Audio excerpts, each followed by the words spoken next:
108 वेळा करू शकता. अगदी काहीच करायला नाही जमलं तर जया एकादशी व्रताची पौराणिक कथा वाचा किंवा ऐका.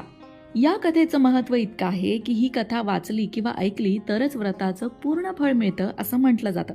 ही कथा आम्ही आमच्या लोकमत भक्ती चॅनलवर सुद्धा टाकणार आहोत, ती नक्की ऐका.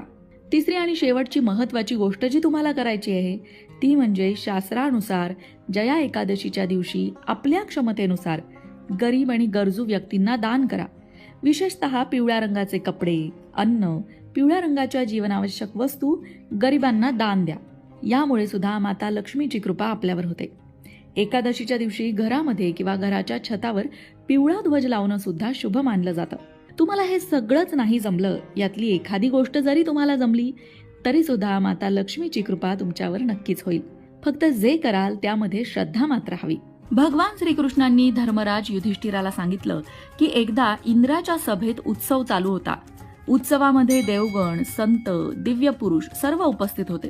त्यावेळी गंधर्व गाणी म्हणत होते आणि गंधर्व कन्या नृत्य करत होत्या. याच गंधर्वांमध्ये मल्ल्यावान नावाचा एक गंधर्वही होता जो अतिशय सुरेल गात होता. त्याचा स्वर जितका मधुर होता तितकंच सुंदर त्याचं रूप होतं. दुसरीकडे गंधर्व मुलींमध्ये पुष्पवती नावाची एक सुंदर नर्तिका होती. ही पुष्पवती मल्ल्यावान गंधर्वावर मोहित झाली आणि त्याच्याकडे पाहून नृत्य करू लागली. त्याला स्वतःकडे आकर्षित करण्याचा प्रयत्न करू लागली. पुष्पवतीचं सौंदर्य पाहून मल्ल्यावान सुद्धा मोहित झाला. ते एकमेकांमध्ये इतके हरवले की त्यांना सभेचाही विसर पडला. त्यांचं भान हरपलं आणि परिणाम स्वरूप ते दोघंही ताल आणि लयीपासून भरकटले. ते सादर करत असलेल्या त्यांच्या कलेवरनं त्यांचं लक्ष विचलित झालं.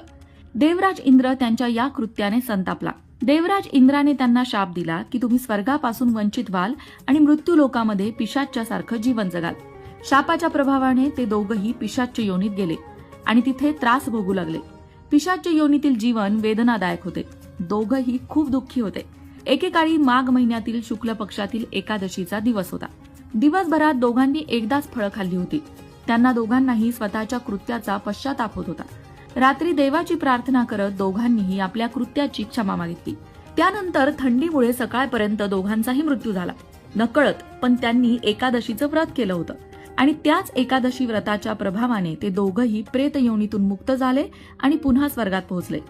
जया एकादशीचं हे व्रत पुण्यकारक आहे. या दिवशी भक्तिभावाने व्रत करणाऱ्या व्यक्तीला भूतपिशाच्य यांसारख्या योनीमध्ये जाण्याची भीती राहत नाही. मग आता हे पुण्यदायी जया एकादशीचं व्रत कसं करावं? या दिवशी भगवान श्रीहरी विष्णूंची पूजा केली जाते. या व्रताची उपासना करण्याची पद्धत याप्रमाणे आहे. जया एकादशीच्या व्रतासाठी उपासकाने उपवासाच्या 1 दिवस